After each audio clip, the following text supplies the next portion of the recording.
വിദ്യാഭ്യാസ മന്ത്രി ശ്രീ വി ശിവൻകുട്ടിയാണ് നമുക്കൊപ്പം ചേരുന്നത്. ഇത്ര മനോഹരമായ സ്റ്റേറ്റിന്റെ ഗവർണറായിരിക്കുന്നതിൽ അഭിമാനമുണ്ടെന്നാണ് അദ്ദേഹം പറഞ്ഞത്. അദ്ദേഹത്തിന് നല്ല അഭിപ്രായ പ്രകടനത്തിനും നന്ദി. ഒപ്പം തന്നെ നമ്മുടെ ഈ മേളയിൽ നിന്ന് കണ്ടെത്തിയ ഒരു 50 കുട്ടികൾക്ക് വിദ്യാഭ്യാസ വകുപ്പ് വീട് വെച്ച് കൊടുക്കുന്നുണ്ട്, NCC വഴി മറ്റുമൊക്കെ ആയിട്ട്. അപ്പോൾ അതും വലിയ രീതിയിലാണ് അദ്ദേഹം പറയുന്നത്. അതൊരു വളരെ അത്യാവശ്യമാണ്. നമ്മൾ മേള നടത്തി ഒരുപാട് കാശ് പൊടിപൂരം നടത്തി ആവശ്യത്തിന് തന്നെയാണ് നമ്മൾ പോവുകയാണ്. മേളയിൽ വന്ന് സ്വർണ്ണ മെഡലും റിക്കാർഡ് ഭേദിച്ചൊക്കെ പോകുന്ന കുട്ടികൾ വീട്ടിൽ ചെന്ന് നനഞ്ഞുകൊണ്ട് കിടക്കേണ്ട അവസ്ഥയാണുള്ളത്. അവർക്കൊക്കെ നമ്മുടെ ലൈഫ് പദ്ധതിയിലൊക്കെ അവർക്ക് ചേരാം. എന്തുകൊണ്ടാണ് അങ്ങനെ സംഭവിച്ച ഒരു അന്വേഷണം ഞാൻ നടക്കുന്നുള്ളൂ. ലൈഫ് പദ്ധതിയിൽ എന്തുകൊണ്ട് ചേർന്നില്ല എന്ന് സംബന്ധിച്ചിടത്തോളം കൂടെ ഒരു വിവരം മനസ്സിലാക്കിയ ശേഷം അങ്ങനെയുള്ള ആളുടെ അപേക്ഷ പരിഗണിക്കാം. നമ്മൾ പറഞ്ഞ നമ്പറിൽ നിന്ന് പുറകോട്ട് പോകുന്നില്ല, മുന്നോട്ട് പോവുകയുള്ളൂ. ഒപ്പം തന്നെ നമ്മുടെ പ്രിയപ്പെട്ട സഞ്ജു സാംസൺ അദ്ദേഹത്തിൻ്റെ ഫൗണ്ടേഷൻ വഴി 2 കുട്ടികളെ ദത്തെടുക്കാമെന്ന് പറഞ്ഞിട്ടുണ്ട്.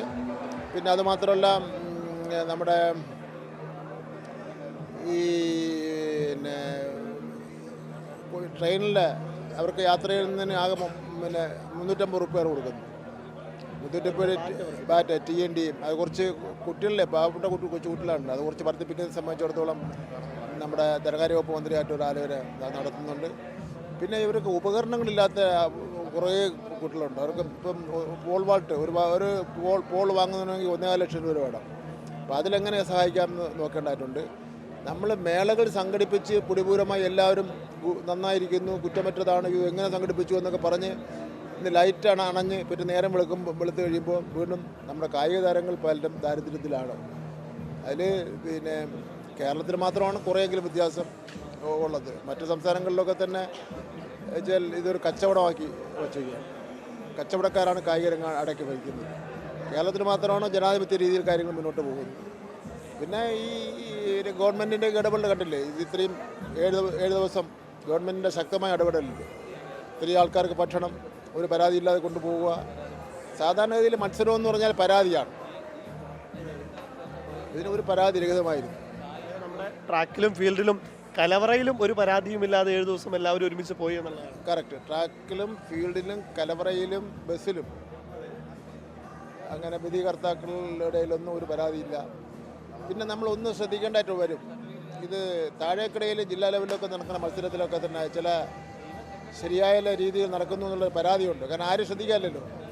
ഇവിടെ ഇപ്പോൾ സ്റ്റേറ്റ് ഒളിമ്പിക്സ് നമ്മൾ ഇങ്ങനെ തീരുമാനിച്ചുകൂടി എല്ലാം ഒരു സ്ഥലത്തായി. ഒരു വാർത്ത നമ്മൾ റിപ്പോർട്ടർ തന്നെയാണ് പുറത്ത് വിട്ടത്. ഒരു എല്ലാവരും ഉണ്ട്. ഇപ്പോൾ മന്ത്രി അടക്കമുള്ള എല്ലാവരും ഇവിടെ ക്യാമ്പാണ്. അപ്പോൾ അതുകൊണ്ട് പിന്നെ ആരും തെറ്റായ കാര്യം ചെയ്തതിനു വേണ്ടി ധൈര്യപ്പെടില്ല. മറ്റേ നമുക്ക് ഇതിന് മുമ്പാണെങ്കിൽ ഏതെങ്കിലും ഒരു ജില്ലയിൽ കൊണ്ട് ഒരു ഇത് വയ്ക്കും. അത് അവരെ തോന്നിയ പോലെ കാര്യങ്ങൾ നടക്കുന്നിടോ ഉണ്ടായിരുന്നു. എല്ലാം അങ്ങനെ എന്നുള്ളതല്ല.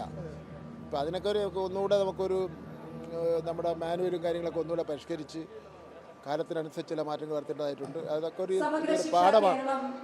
ജില്ലാ മീറ്റിലും നിയമങ്ങളും മറ്റു കാര്യങ്ങളും ഇനി മുതൽ കർശനമാക്കുമെന്ന് തന്നെ പറയുന്നല്ലേ? കർശനമാക്കും. പിന്നെ അത് പുനഃപരിശോധിക്കും എന്നുള്ള നിലയിലാണ്. അപ്പോൾ ഏറ്റവും അവസാനമായിട്ട് ഇനിയിപ്പോൾ നമ്മുടെ തിരുവനന്തപുരത്തെ മേള അവസാനിച്ച് കഴിഞ്ഞ് മനോഹരമായിട്ട് തന്നെ അവസാനിച്ചു. 2ാമത്തെ ഒളിമ്പിക്സും ഇനി കണ്ണൂരിലാണ്. എന്തൊക്കെയാണ് ഇനി മിനിസ്റ്റർ അടുത്ത വർഷം നമ്മൾ തകർക്കും? അടുത്ത വർഷം ഇതിനേക്കാൾ നന്നായിട്ട് തന്നെ നടത്തുന്നതിന് വേണ്ടിയിട്ട് ശേഷിയുള്ള പ്രദേശമാണ് കണ്ണൂർ എന്ന് പറയുന്നത്. കണ്ണൂർ തദ്ദേശ സ്വയംഭരണ സ്ഥാപനങ്ങളും നമ്മുടെ പ്രവർത്തകരും തിരുവനന്തപുരത്തേക്കാൾ നന്നായിരിക്കും. കണ്ണൂർ വെച്ച് നടത്തുന്നു എന്ന് കേട്ടപ്പോൾ തന്നെ എന്തൊക്കെയാണ് നമ്മൾ ചെയ്യേണ്ടതെന്ന് ഓരോരുത്തരും ചോദിച്ചുകൊണ്ട് വരികയാണ്. അങ്ങനെ ഗംഭീരമായിരിക്കും കണ്ണൂർ. വളരെ നന്ദി മിനിസ്റ്റർ. വീഡിയോ ജേർണലിസ്റ്റ് സൂരജിനൊപ്പം reporter Jayesh Pookkottur, in reporter, Thiruvananthapuram.